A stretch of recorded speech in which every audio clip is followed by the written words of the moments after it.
Assalamualaikum warahmatullahi wabarakatuh.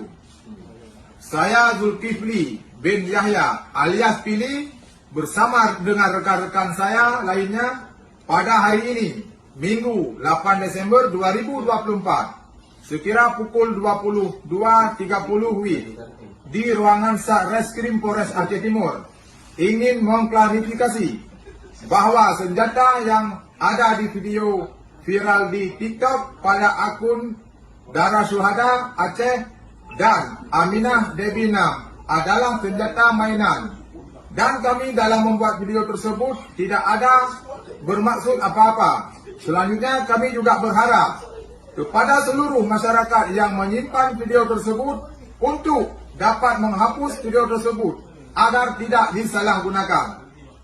Sekali lagi saya mohon maaf.